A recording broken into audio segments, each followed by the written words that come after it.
The subcommittee on Europe will come to order. The goal of this hearing is to promote balance in the Balkans.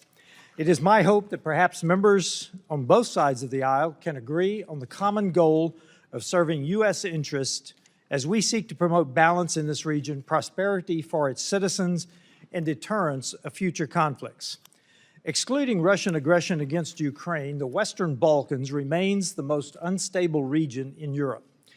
Although open conflict has subsided since the breakup of Yugoslavia in the 1990s, centuries of ethnic division, shifting borders, and political mistrust continue to haunt this neighborhood as various political crises threaten the post-Yugoslav order.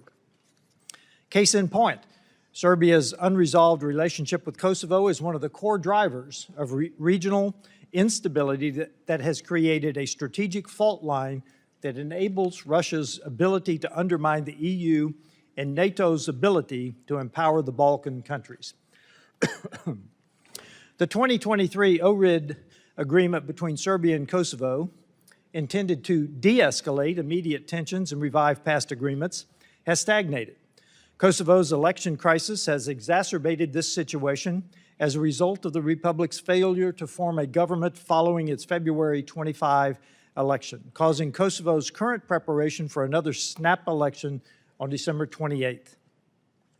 Following the election, if Kosovo forms a government, it is my sincere hope that Serbia will finally recognize Kosovo's sovereignty. The rapidly deteriorating situation in Bosnia has led to an exponential increase of the use of legally questionable bond powers by the High Representative. This unchecked authority, which enables the High Representative to strike or impose legislation and remove officials from office, was dormant from 2014 to 2021. But in recent years, their use has surged significantly. The United States has long supported efforts to build an independent and credible judiciary in Albania.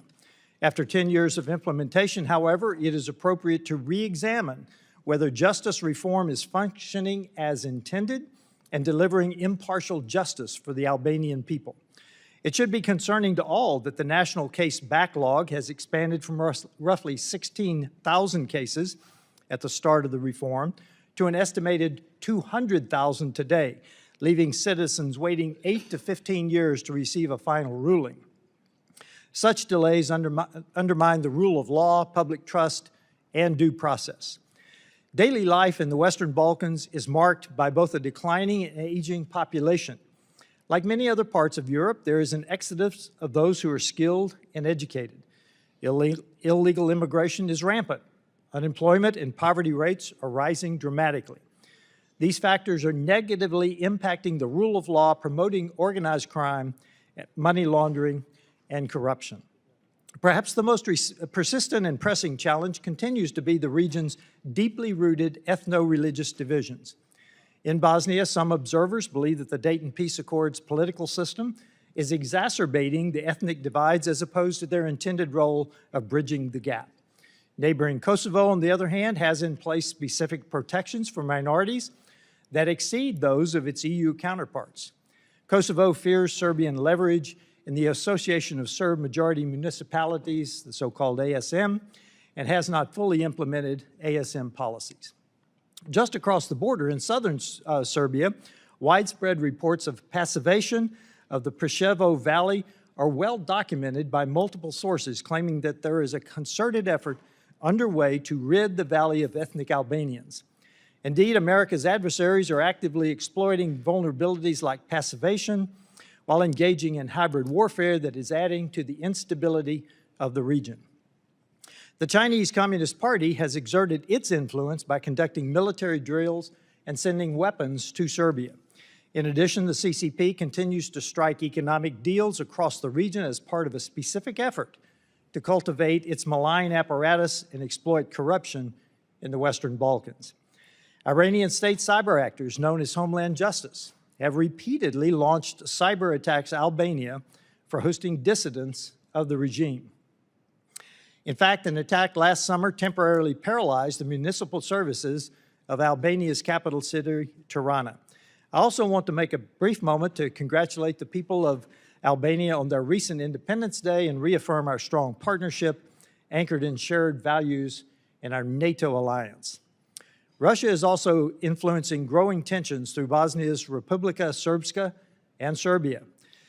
Milorad Dodik, who is barred from running from public office of RS, continues to leverage his political capital to control the Bosnian Serb entity and to play to Russia's heavy-handed tactics like threatening secession from Bosnia. Whereas Serbia, despite indirectly supplying weapons to Ukraine, also has defense ties with Russia and China, promotes Russian and Chinese propaganda, reportedly hosted Russian operatives training paramilitary groups in eastern Serbia to disrupt Moldova's 2024 and 2025 elections. Though partially explained by perceived cultural ties, Serbia's alignment with Russia cannot be separated from its energy dependence. With a majority of its gas supplied by Russia, any effort to curb Moscow's political influence must address Serbia's reliance on this and Gazprom. In the event of renewed conflict, NATO allies, Albania, Montenegro, North Macedonia, would be directly in the crosshairs, potentially triggering Article 5 authority. Through synchronized defense efforts, NATO countries in the Balkans should work together to build military and political deterrence. Kosovo would be particularly exposed without NATO membership, which remains blocked by Spain, Greece, Romania, and Slovakia's refusal to recognize its independence. Despite these challenges, opportunities to improve stability, peace, and prosperity in the Western Balkans remain. 8 of my 25 years in the United States Army were spent serving in Europe. 5 of those years at the strategic headquarters of NATO and the U.S. European Command. During that time, I was intimately involved in NATO's Operation Allied Force in 1999.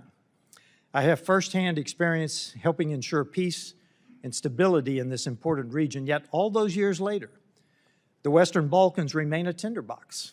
Without a change in strategy, U.S. leadership must have a significant impact on maintaining stability and preventing renewed conflict that would adversely impact the balance of power in Europe. I applaud the Trump administration for re-engaging this often overlooked region. This subcommittee now has the opportunity to provide meaningful oversight and consider how Congress can help promote lasting stability, peace, and prosperity in the Western Balkans. And I yield to the ranking member.